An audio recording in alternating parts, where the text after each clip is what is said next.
Kisruh rumah tangga Desiree Tarigan dan Hotma Sitompul tampaknya sudah terlihat titik terang. Sebab, keduanya kini sepakat untuk berdamai melalui jalur mediasi. Kendati demikian, Desiree Tarigan ajukan syarat ke suaminya.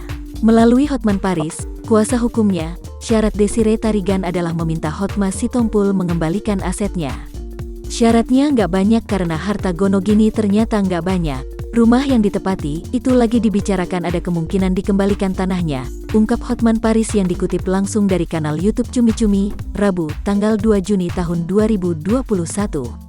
Sebelumnya, Hotman Paris menjelaskan bahwa kondisi rumah tangga Desiree Tarigan dan Hotma Sitompul kini sudah membaik. Sebab, komunikasi sudah kembali terjalin. Kayaknya sudah mulai baikan. Si suami sudah sering, maaf deh, ujarnya.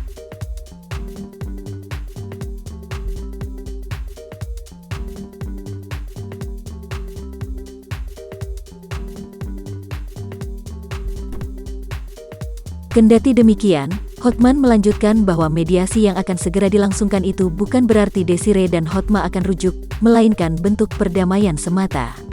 Sebab, kemungkinan untuk rujuk, lanjut Hotman sudah tidak ada. Kalau untuk baikan kembali, rujuk, sudah pasti tidak. Kalau untuk kembali lagi, sudah pasti enggak. Maksudnya untuk berdamai untuk berpisah, arahnya ke sana. Untuk rujuk lagi sudah nggak mungkin, itu kata Desi ya, tambah Hotman Paris.